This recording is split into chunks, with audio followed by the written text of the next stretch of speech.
Welcome back to MB Capital Strategies. Today we continue with the mining series. Newmont is currently paying a 4% dividend yield. That's 25 US cents per quarter and a total of $1. Important, since 2024, this dividend is no longer fully variable, but has been deliberately fixed at $1 per year. This removes the extreme cyclicality.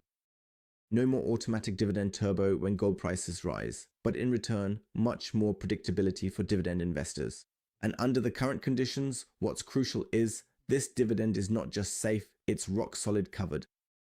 Now let's move on to the gold price and why Newmont is currently in the sweet spot. The current gold price is at $4,300 per ounce.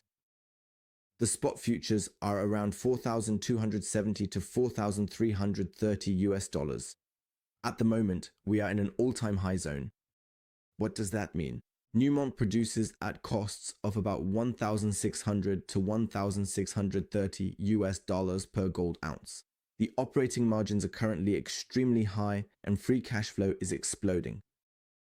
Realistically, there will only be pressure on dividends and cash flow well below $2,500 to $2,800 per ounce.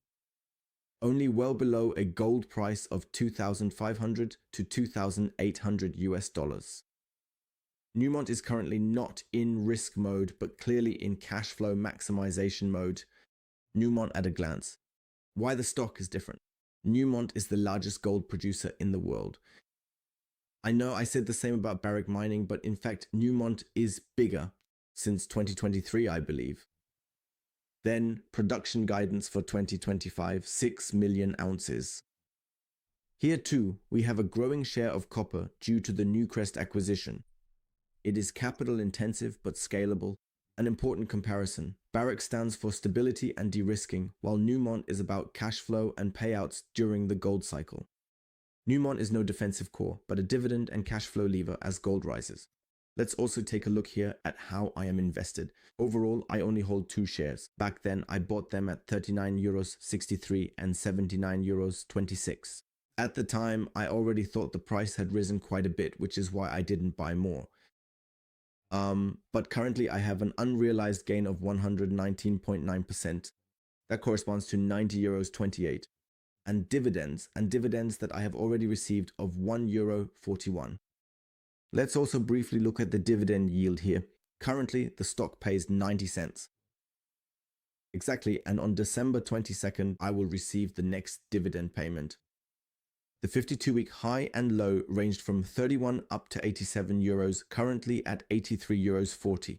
Analysts have set a target here of €92.85 and investing at €88.49. If you also want to use InvestingPro for your fundamental analysis, you can find the affiliate link below in the video description. By using my link, you will receive a 15% discount. Now let's move on to non-core sales and strengthening the balance sheet.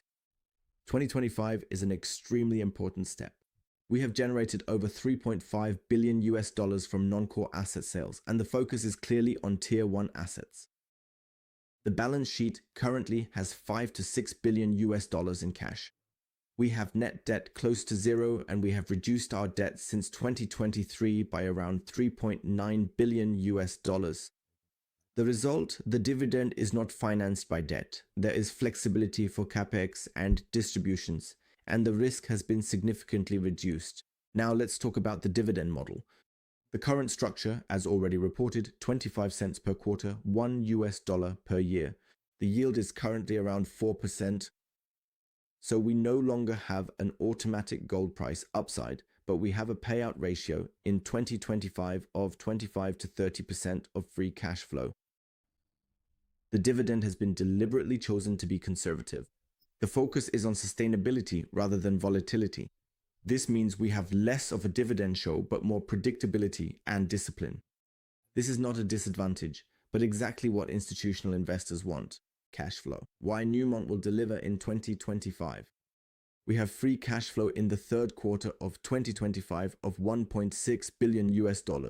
That is a record. In the fourth quarter, so that's 4 consecutive quarters, over $1 billion each. For this year, it's clearly heading towards $5 to $6 billion. The key figures: We have an FCF yield of between 7 and 8%.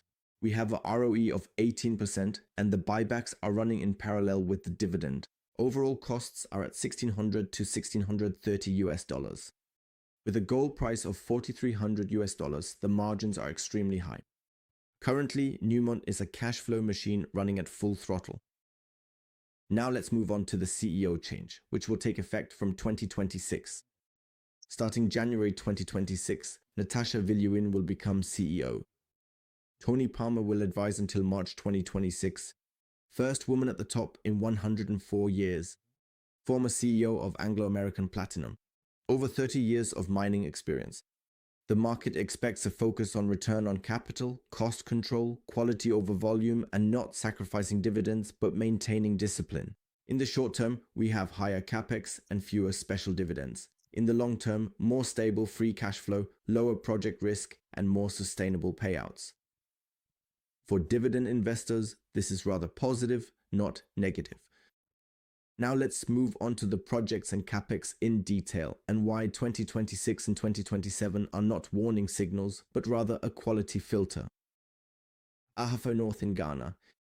Ahafo North is a good example of how Newmont is currently thinking. Since October 2025, Ahafo North has been in commercial operation. For 2025, around 50,000 ounces are expected. That's not a game changer in terms of volume, but it's strategically extremely important. Why? Ahafo is located in Ghana, one of the most politically stable mining regions in Africa. We have low operational risks, we have existing infrastructure and no greenfield trap. And the real effect will come in 2026 with the ramp up. We have increasing production volumes, decreasing unit costs, and more stable, predictable cash flows. Ahafo North is not a hype project, but rather a production stabilizer that reduces volatility in the overall portfolio. Then we have Cadia in Australia. Cadia is one of the most important assets in the entire Newmont group. Cadia is gold, copper, extremely long lifespan, and low costs in long-term operation. Currently, the panel cave transition is underway there in 2025 and 2026. What does that mean specifically? In the short term, lower production volumes, a technical conversion, and slight production downtime. But in the long term, it means more efficient extraction, significantly longer lifespan, and stronger cash flows over many years. Cadia is not a quarterly asset, but a decade-long asset. The capex phase is a short-term burden, but it is exactly what makes top-tier mines valuable in the long run. Now let's move on to Red Chris, and that's in Canada. Red Chris is one of Newmont's most strategically important future projects, especially because of copper. In 2024 and 2025, there were safety issues and operational delays. These issues have been addressed and resolved. What's coming next? Starting in 2026, significantly increased investments focus on underground expansion, long-term goal, a major copper-gold hub. Why is this so important? Copper is about the energy transition, grid expansion, and AI and data centers. Red Chris is not a short-term dividend generator, but rather a strategic bet on copper cash flow starting at the end of the decade. Yanacocha in Peru. Yanacocha is the most complex but also the most misunderstood point. Quellaman will run out at the end of 2025. Traditional oxide production will end. What comes next is Yanacocha sulfides. What's needed for that? Large water treatment plants, capital expenditures of around $600 million in 2025 and 2026. What are the short-term consequences? Higher capex, lower free cash flow, and the impact in 2026 will definitely be noticeable. The long-term reality, sulfides have deliberate margins. Sulfides have better margins, longer lifespans, and more stable cash flows starting in 2027. Yanacocha is the typical case of painful in the short term, but the right move in the long term. The overall assessment of the projects. 2026 and 2027 are not years of maximum payouts, but years of quality assurance. Capex is rising, cash flow remains high, the balance sheet is strong, and gold prices are extremely high. This is not a period of stress, but rather a controlled investment phase built on a very solid foundation. But what are the risks here? Of course, we have the gold price risk. Yes, Newmont remains dependent on the gold price. Currently the gold price is at $4,300. Dividend and cash flow pressure only realistically arise below $2,500. We're not talking about a risk to survival here, but rather a cyclical issue. Then we have capex inflation, construction costs, energy, and labor. The risk is real, but Newmont is responding with project prioritization, asset sales, and cost control. This is not a loss of control, but a management risk, not an existential risk. ESG and water management in Peru. Yanacocha shows that water is a critical factor and requires significant investment, but these are manageable from a regulatory perspective, ensuring long-term operational security and a license to operate. Here, ESG is a cost factor, but not a showstopper. Then we have geopolitical risks in Peru, Ghana, and Canada. These are not high-risk countries. There are no expropriation concerns and no acute escalations. With a gold price of $4,300, these are not acute risks, but rather an issue for the next cycles. My assessment, Barrick is the foundation, Newmont is the cyclical booster. Now your opinion, Barrick or Newmont? Which one fits your dividend strategy better? Let me know in the comments.